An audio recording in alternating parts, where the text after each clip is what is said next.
ready to be upset? Some of you ready? Your owner-occupied home is not an asset. It's not. I'm sorry. You've been lied to. What I'm trying to fight against is people thinking that buying an owner-occupied home is going to get them closer to their financial freedom, if you define it this way, is having hands-off income every month that's greater than your expenses. Welcome to the Secrets to Abundant Living podcast. Your guide on this journey is Amy Silvas. If you're ready for the secrets to an abundant life, hit that subscribe button now, and let's get started. Secrets to Abundant Living podcast community, it's Amy Silvas.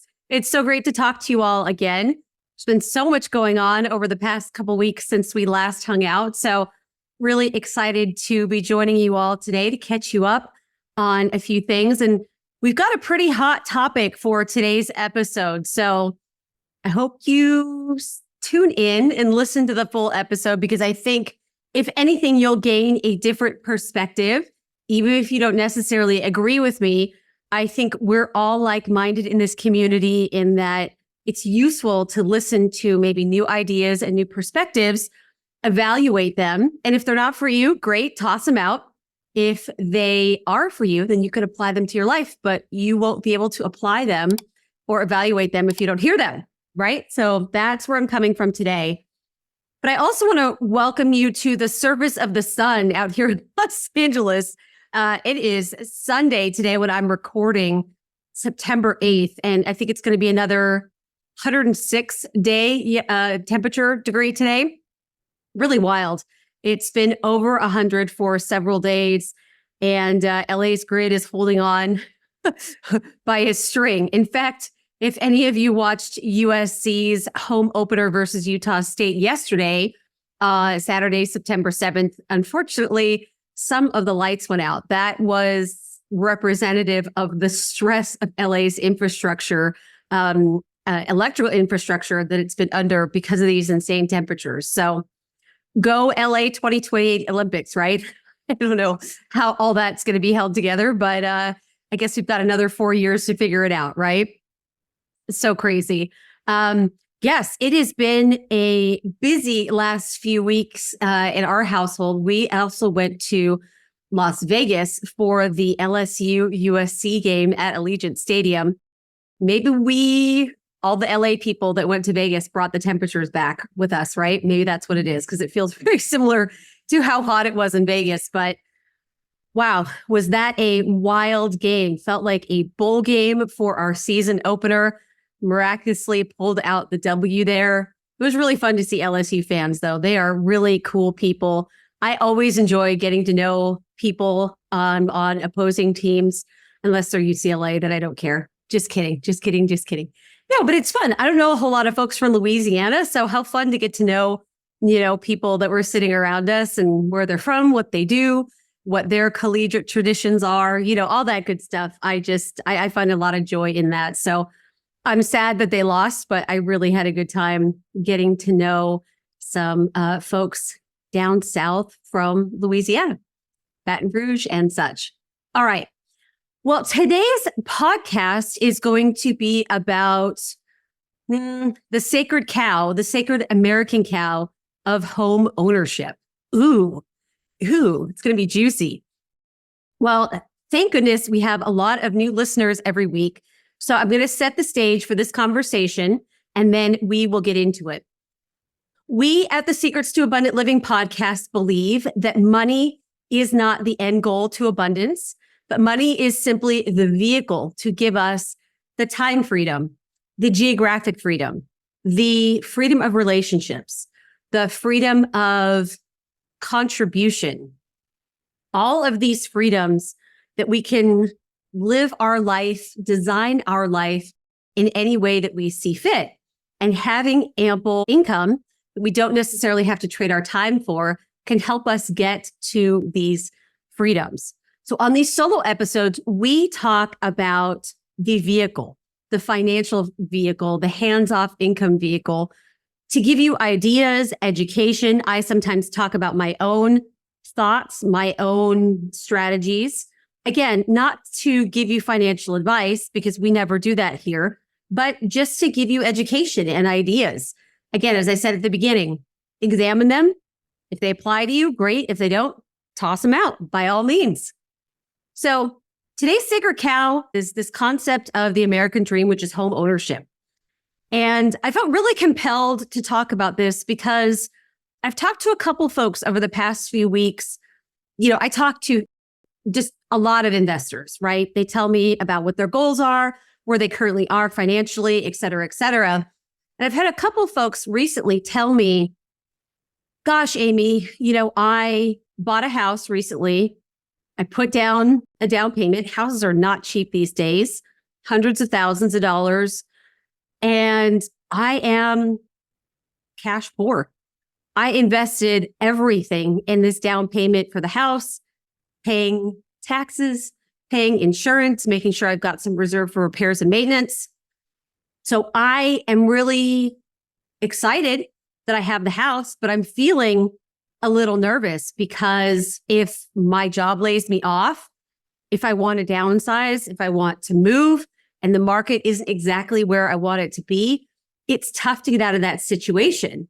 And what they're describing is something that has really resonated with me. It may with you, it may not. Perfectly fine. But let's go on this journey together because I know you all are open-minded. If you're listening to this podcast, you're open-minded, right? You want to hear different ideas and perspectives. And this idea of being a slave to the debt that you have on your owner-occupied home is real. I'm not saying everyone experiences it, but this is a big, maybe one of your biggest expenses outside of taxes, where you are shackled to your W-2. It may prevent you from taking more chances to build financial abundance in your life because, gosh, if I step away from my W-2 or if I take too many risks, I might not be able to afford this mortgage that's going to be tough for me to get out of. It's real. It's something to think about because our goal, right, is to have enough monthly hands-off income that we don't have to trade our time for, to cover our expenses every month. So let's say your expenses every month are $3,000, just throwing out a number, and you make also $3,000 a month from private lending, from a business that you're not involved in, from what I do, which is investing in real estate. You have passive hands-off income coming in, and you are financially free. You have that financial abundance to live life on your terms. But if your investable money, or a lot of it, is in the down payment of this owner-occupied home, and you still have to pay insurance, taxes, repairs and maintenance, all of these other things, again, I'm not saying you shouldn't do it. I'm not giving financial advice, but it certainly gives people pause. It gives me pause. It gives some other folks pause about, hey, why is this the American dream? Why should I be moving towards buying a house no matter what my financial situation is, no matter what my goals are? Why is there a one size fits all in terms of home ownership? And I do think we've been lied to as Americans about what a home is that we live in. Ready to be upset? Some of you ready?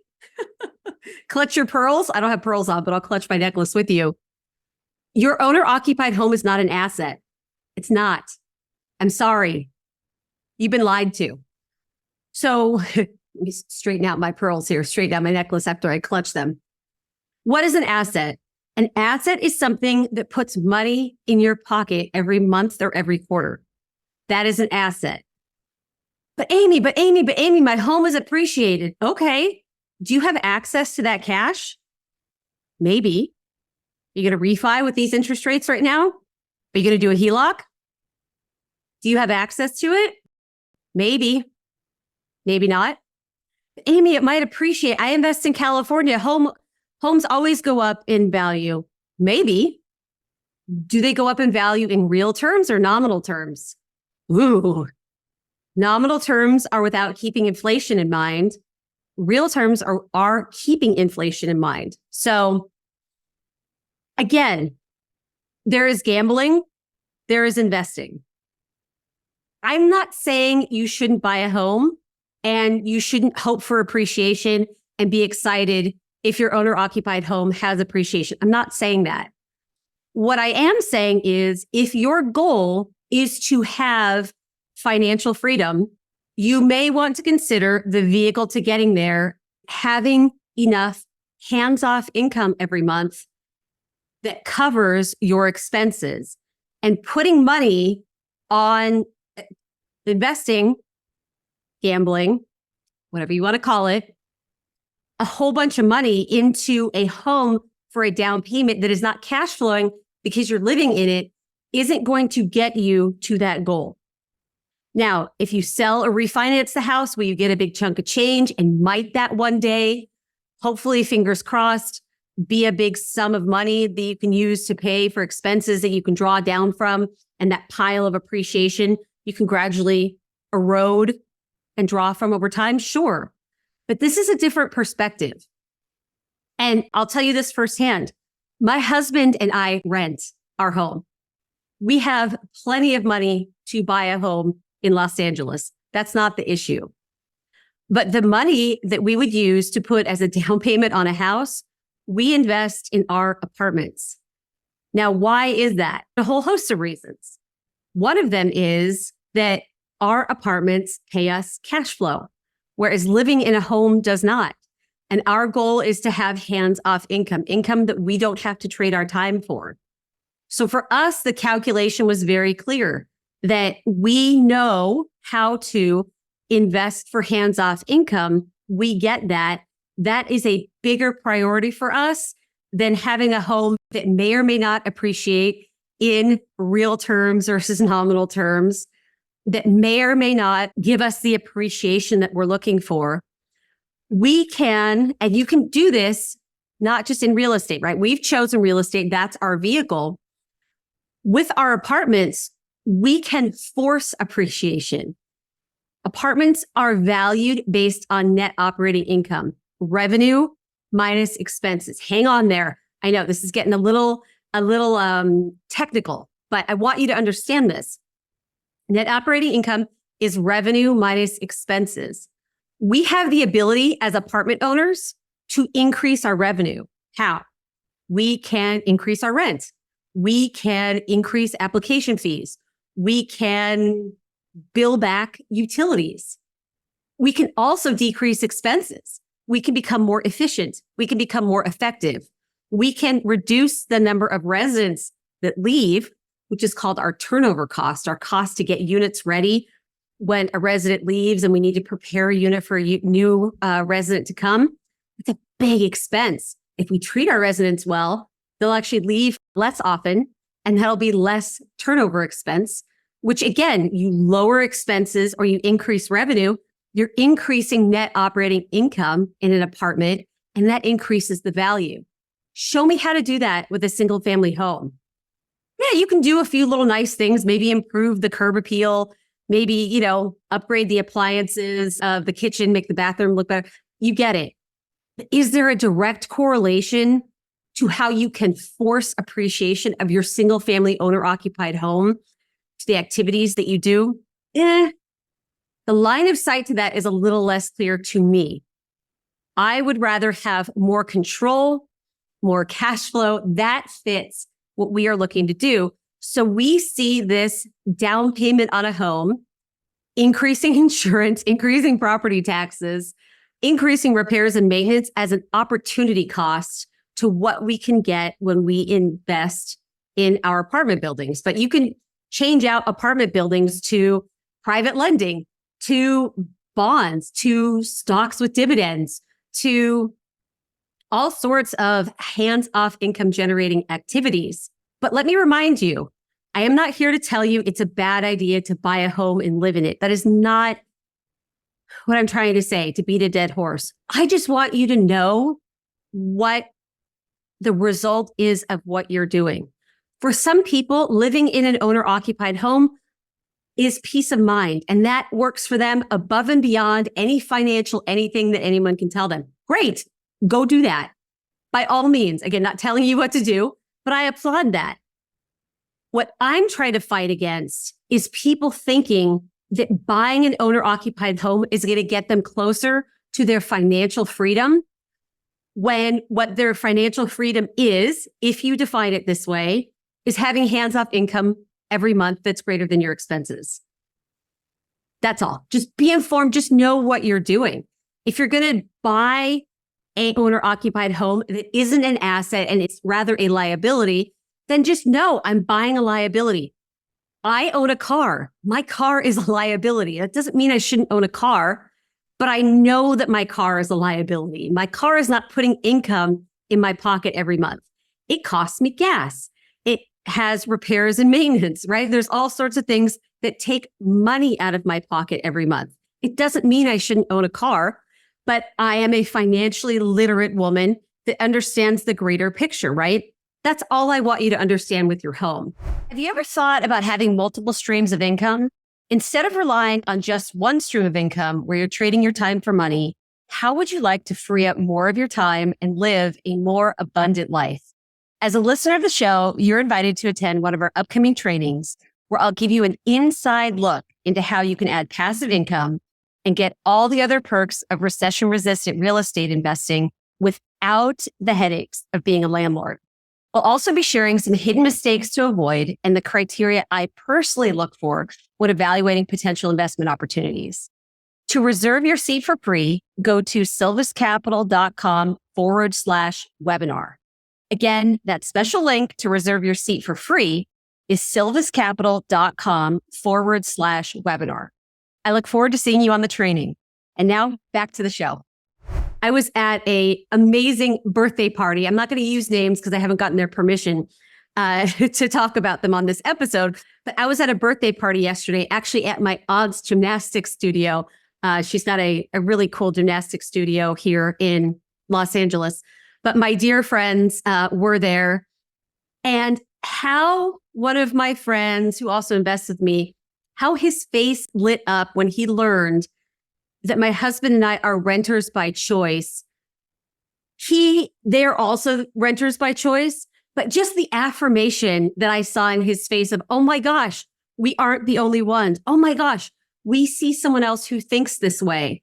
I think there's a whole bunch of us that are on these financial islands by ourselves thinking, hey, society told me this, but this is how I'm understanding it. I don't know if this is necessarily right for me, but you don't necessarily encounter other people that think the same way. It's great to have a space where people are doing alternative things rather than just blindly following what society tells them to do.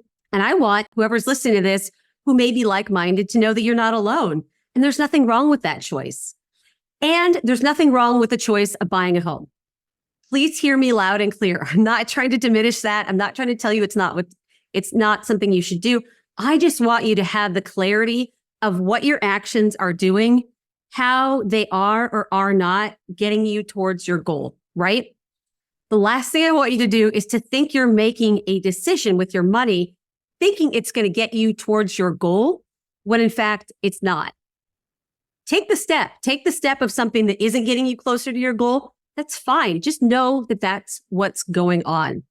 I hope that makes sense. I'm pretty passionate about this.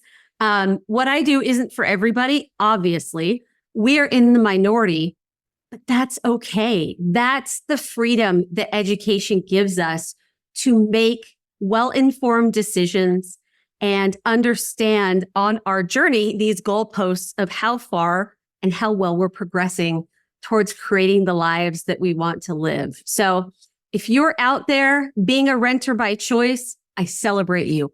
If you're out there saying, Amy, I don't care, I want a home, I feel better, whatever your reason is, you don't even have to justify it. If buying a home is best for you, great.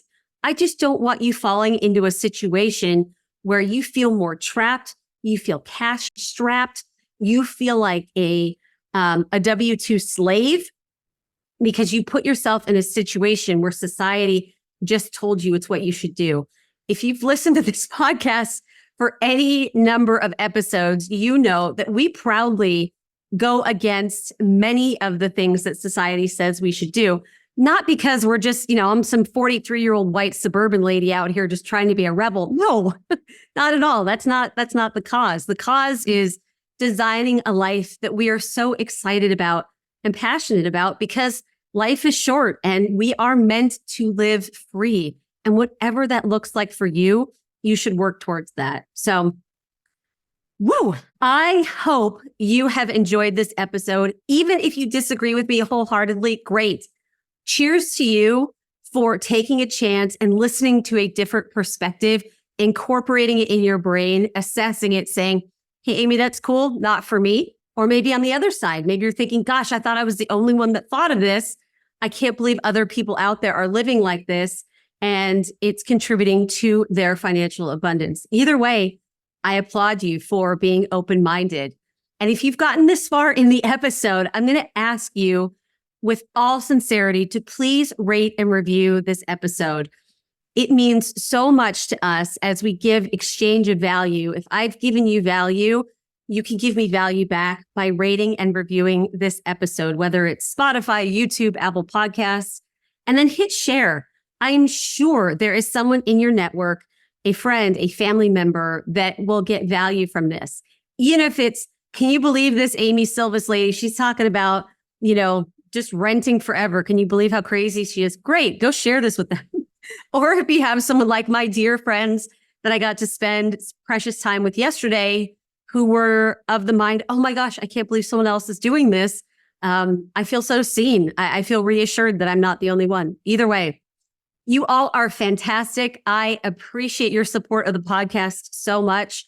Husband Joel and I and my parents are off to Ann Arbor in a little over a week. So you will probably be hearing my next episode. I don't know, maybe I'll be recording from Michigan. I can't remember when we're getting back, but yeah, college football is here, y'all. I couldn't be more excited. I hope you are as well. Cheers to your abundant life. And my hat is off to you for taking the time to invest in your financial education. All the best. Have a wonderful day. Talk to you soon. Thank you for joining us on another episode of the Secrets to Abundant Living podcast. We hope you found inspiration and valuable insights that will empower you on your journey towards abundance. If you enjoyed today's episode, don't forget to subscribe, rate, and leave a review. Your feedback means the world to us, and it helps others discover the secrets to an abundant life too. Stay connected with us on LinkedIn, Amy Silvis.